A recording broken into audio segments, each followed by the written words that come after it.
I think particularly for the benefit of our non-Muslim listeners, could you just characterize the Ahmadiyya community for us? Tell us what it is. You see, Ahmadiyya community is the community which was formed in 1889 according to the prophecy of the founder of Islam. He foretold that in the 14th century, the Messiah and the Mahdi, the guided one, will come, who will try to bring Muslims together into one hand, and also preach the true teaching of Islam to non-Muslims. So, and even not only that, the Prophet of Islam, sallallahu alaihi wasallam, foretold this thing. It was the prophecy of all the previous prophets that in the latter days, a man will come who will bring the whole of the mankind into one hand and make them realize the duty towards their Creator and towards their fellow beings. So we believe that that man has come in the person of Mirza Masroor Ahmad, and he founded the Ahmadiyya community. So this is the main thing which differentiate us from the other Muslims. The other Muslims believe that that person has not yet come. And explain to us, if you would, the caliphate, because Ahmadiyya Muslims already live under a caliphate, a non-political caliphate. So it was also prophesied by the Prophet of Islam that after the demise of the Messiah and Mahdi, then his succession will continue with the Khilafat. And we believe that after his demise in 1908, Khilafat, the true Khilafat of Islam started, according to the prophecy of the Prophet of Islam. And I am the fifth Khalifa of the founder of Ahmadiyya community. It is all not that that was the wish of the founder of the community, but it is according to the prophecy, we believe, of the founder of Islam, the Holy Prophet Muhammad sallallahu alaihi wasallam. And the Khilafat was to continue because after the demise of the founder of Ahmadiyya, the Messiah al-Islam, Mahdi and Messiah al-Islam, Mirza Masroor Ahmad al-Islam, Khilafat had to continue the work which was started by the founder of Ahmadiyya. And that task was to preach the true teaching of Islam. And that is what we have been doing. And I know that central to Ahmadiyya belief and teaching is peace, care for mankind, for one another, and loyalty to one's country. To an awful lot of people listening, they will now be associating the word caliphate with violence. The teaching of the Quran is the Quran. I can show you. The nutshell of the teaching is that man should believe in one and omnipotent God and obey his orders, his commandments given to the prophets. And we believe that Quran contains all the teachings which bring man closer to their Creator or his Creator. And the second thing which we can see in the Holy Quran is that man, a true believer, should discharge his duties towards his fellow being, as I have told earlier. So there are two main things.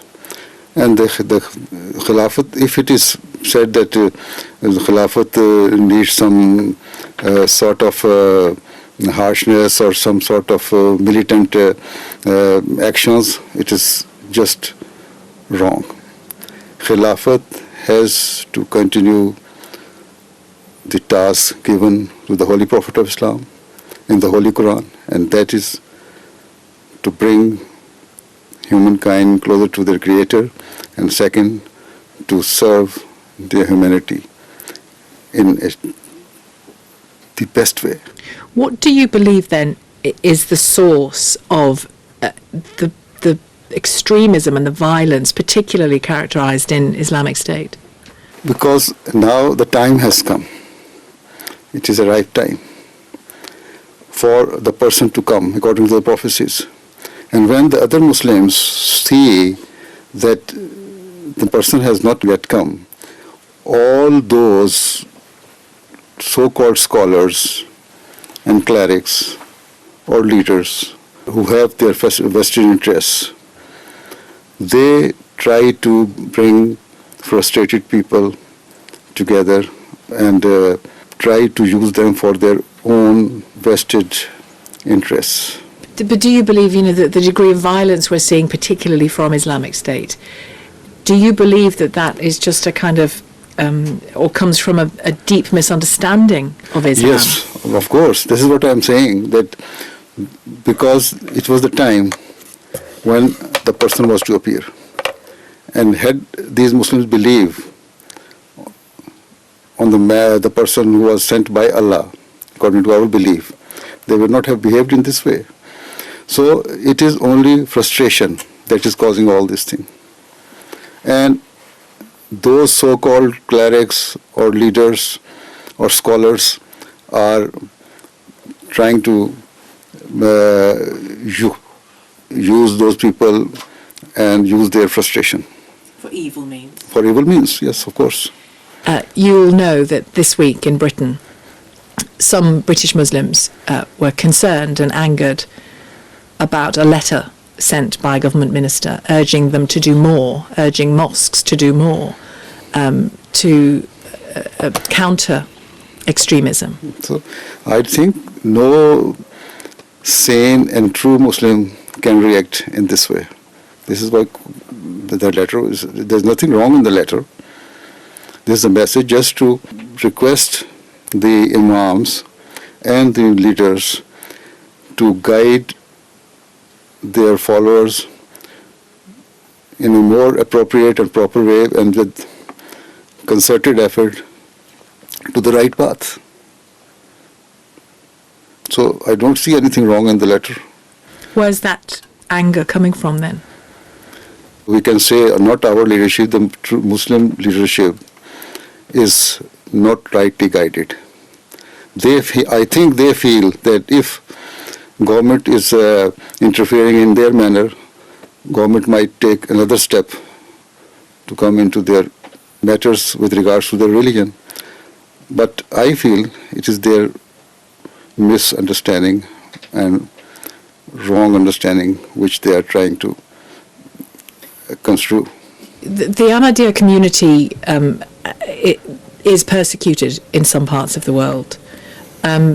When the offices of Charlie Hebdo in Paris were attacked 10 days ago, 2 weeks ago, just describe to me some of your thoughts and feelings about both the attack and the reasons given for it. There's no reason, no genuine reason to attack. You see, they attacked for the action of that Charlie Hebdo, which was done some 2-3 years ago, right? So after they are trying to take revenge after 3 years, instead of cooling the matter down, they tried to flare it up by attacking. So it's just nonsense. And you see, it is said that the circulation of that magazine was only 60,000. And now it has gone to 5 million, over 5 million. So they failed? Not they only failed, they try to incite and fan the hatred against the Prophet of Islam, and they are the part of it. And what they wanted to achieve, they could not even, it's just nonsense. When young men, as we've seen this week in Britain, a young solicitor, a lawyer, a Muslim, calling on other Muslims to attack Western interests, saying that Western foreign policy has caused the extremism that we are seeing.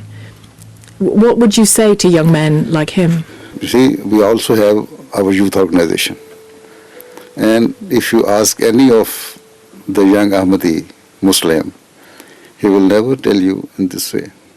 You see, the country where you are living in is your country.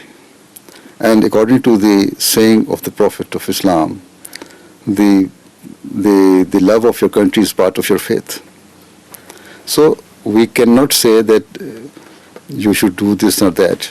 So if the policy or the government policy is not right, then there is a democratic way to approach the House. To argue your case. Through your MPs, through your politicians.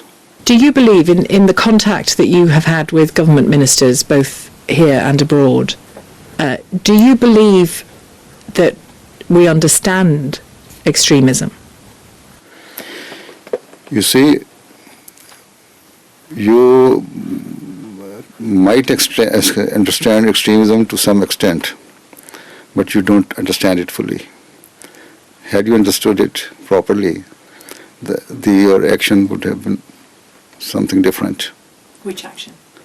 You are taking against extremism. You see? Now, again, there was the news that United States government is sending some 400 soldiers to train the rebels in Syria. And you have already experienced that the formation of ISIS is due to those rebels. Quite a number of those rebels joined ISIS, and that is causing the threat to the whole world. So it is quite possible that some of the ISIS members come to join rebels again and get better training and go back again to fight against you. So you must try to adopt some sane policies. Imagine some of those for me. Tell me how you would see what those policies are. I have spoken on it at length in my previous peace symposium address, that how are they getting, from where are they getting money? What are the source? Where are they getting their arsenal from? See, even how do they sell their oils? If you put sanctions on some country, they cannot even sell their oil, but ISIS is still getting money out of it. So you believe in more political solutions? Where is this? How do they get arsenal? So there must be some supply line. Why can't you cut that supply line? So do you want more imaginative political responses rather than military responses? You see, you should use the neighboring countries who are very much ready to help. And I'll help. Help you and to stop all this nonsense and just to destroy the ISIS activities. So if the neighboring countries' armies are trained and given proper ammunition, arms and everything, then I think that would be a better way. But which countries? I mean, I know we're getting into military strategy, and I don't know. Which is neither mine nor your area. You have your Foreign Office and Defense Ministry and other offices. They know how to tackle this problem. Do you believe that, we're seeing so much violence and hearing so much extremist talk and messages of killing, and do you believe that conversations, even like this one between you and me, are loud enough in the world, in that mix? I don't think the world is getting the right message. When there is a happening of joining 10 people to ISIS, it is very widely publicized. You mean British Muslims going out, for Going example? out and all things. And if it is any action taken by sane people or sane Muslims, true Muslims, to establish peace, that is not given right publicity, as we have been doing. See? So it is the media which is playing the role. If the media is honest enough, it might be honest, but honest enough, then you see, what did they do during the Ireland trouble? You see, they just joined hand. The media said that we are not going to give any publicity to the actions, and nobody knew what happened in the Ireland at that time. So if media plays a sensible role, and instead of fanning the hate matters, try to let the people understand the true message of Islam and the true effort which is being done by the true Muslims, like we Ahmadis do, then I think the people will themselves do justice, and they will understand what is right and what is wrong. Now only they are getting one side story, and they think that the action of 3 or 4 people is the representation of 1.5 billion Muslims. It is not. Well, there are strong messages from our political leaders. It's great that we're getting it from you today, but there are strong messages from many of our political leaders that extremism and Islamic State and others do not represent Islam. They come on certainly a weekly basis. They are sending it, but it is not being welcomed as the negative point of it. Do you, for those non-Muslim people listening to you, who will welcome all your words of peace, I'm sure, and welcome, all that they can learn about the Ahmadiyya community, but they will also want, for example, the right to offend, the right for the Charlie Hebdo magazine to do the cartoon it did the week after the killings. That they'll want a number of things to be okay on the streets of Britain and in the magazines of Britain and in conversations. What do you say to those people who fear that your message might be, you can't do this? So somebody wrote that right to offend does not mean to offend is right. That. So, see, we need some harmony and peace in the world. If such actions are welcome or fanned by the media or by any of the society organization, then you cannot establish peace in the world. So every person, every organization, all the media should realize their responsibility and play their role, as I've said. To act peacefully. To cool down the people, to give good news to the people, instead of inciting them for the odds. And do you think that there is too much focus? You sound, tell me I'm wrong if I'm wrong, but you sound like you think there is too much focus on political rights and not enough focus on mutual respect, because it's clear to me that your belief, at the heart of your belief, is that mutual respect is very important. Mutual respect is very important, yes. But what is the difference between political right and mutual respect? What is the... My understanding is that somebody might say, it is my absolute political right to express myself any way I wish. Yes, that can be in how you dress, it can be in how you write. To destroy your sentiments or to tease somebody is your political right. Some people would say it is, yeah. No, it is not. You see, when your civil right and political right and freedom is that you can move your stick when you have the space But when the nose of other person starts, then your freedom is stopped there. Then this is the right of that person whose nose is going to be stuck by, your stick. So you have to always take the other into account. See, if you feel the respect of others with the political rights, you can create peace and harmony in the society. What I understood from Islam is it gives more emphasis in discharging your duties towards others. So you owe to others instead of trying to get your rights. Because if you are giving more emphasis or doing more effort to get your rights, then it might be possible that you try to grab somebody's right. Just to finish, how worried are you about extremism, not just in the UK, but in the world?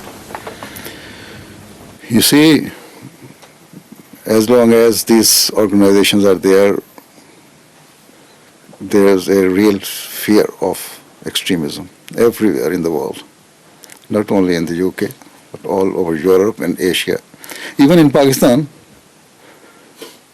we are facing extremism.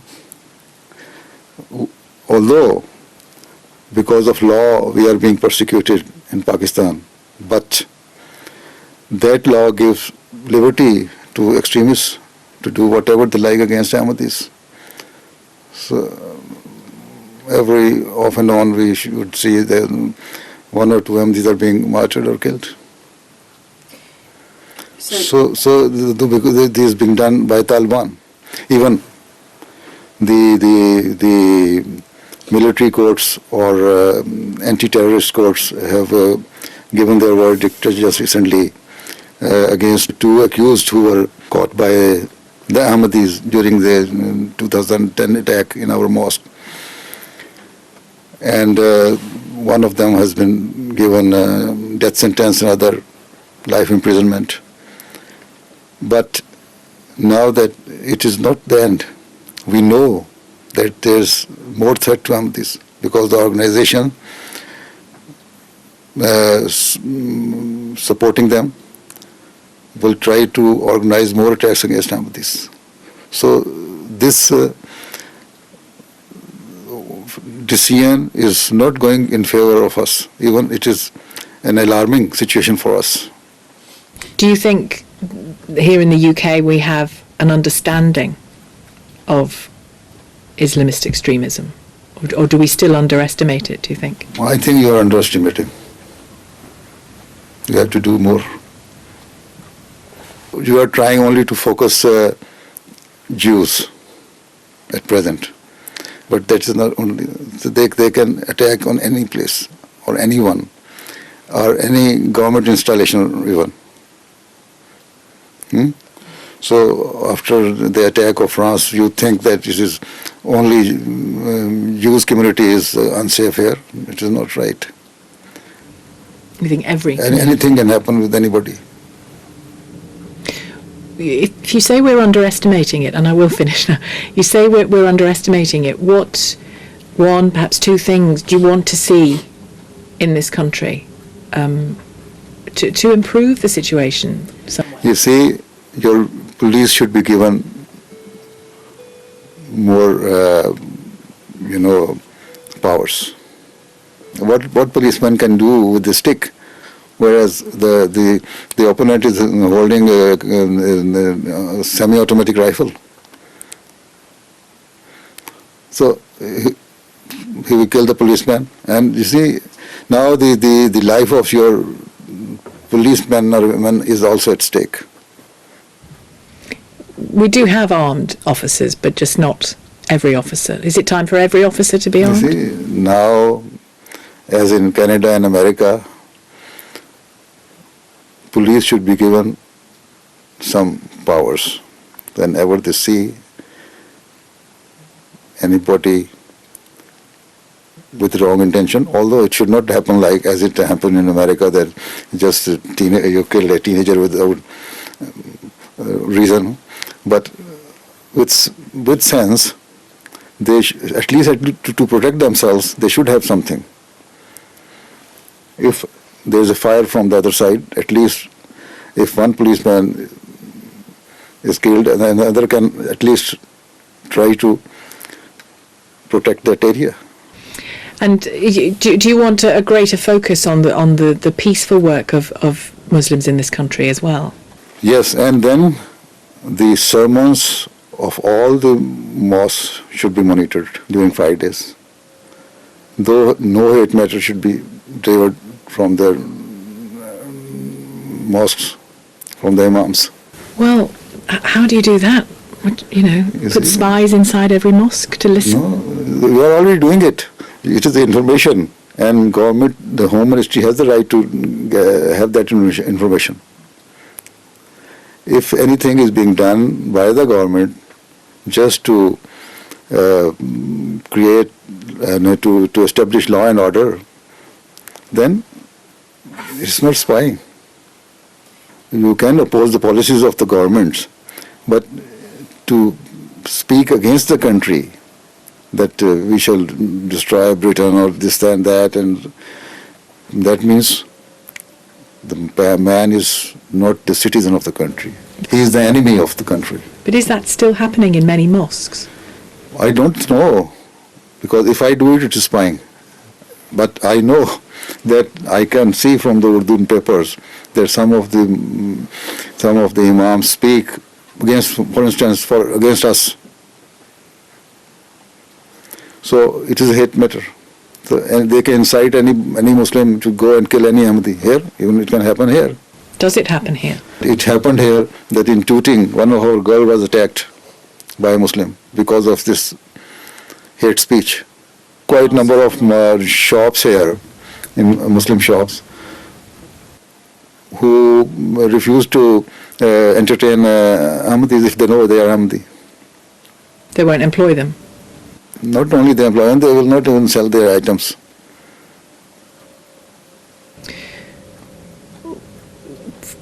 I think there's a belief, it might be wrong, but I think there's a belief in this country that the intensity of teaching in mosques has changed. The intensity of Islamist preaching in some mosques has changed and isn't happening. Yes, sometimes, yes. Even any hate matter was being delivered by the imams in the past from 10 mosques, or 3 weeks a month. Now it might be 1 week, once a Friday after 2 months. But you have to monitor the madrasas. And yes, and people, if the madrasas, you have to see, the government have to see what is being taught there in their Islamic schools. Here, their syllabus and curriculum should be very well monitored. Do you believe the madrasas are teaching anti-British? Yes, it is on the papers, yes. Sometimes, yes. But in the same way, our other government schools should also, there are some teachers, even just yesterday I received a complaint from one of the mother that her daughter went to the school and the teacher showed them the caricatures of the Prophet made long ago in the Nation magazine or newspaper. And then after that she showed Charlie Hebdo's caricatures. And there were quite a number of Muslim girls who shouted, "What are you doing? We don't want to see this." You say, then what the reply of the teacher was, that if you don't want to see these caricatures, it means you are not only supporting you are supporting those killers who killed those cartoonists. So what message you are going to give to those young girls who are only of the age of 10 or 11? Both sides should have to be sensible. And media can play the role. well, I hope we are in this conversation. Are you optimistic about solving some of these I'm always thorny optimistic. issues? You're always optimistic. Okay. Yes, we are optimistic. This is why we are giving the true message, and this is why hundreds or thousands of people join us every year from among peaceful Muslims and other religious groups as well. Yes. Thank you very much.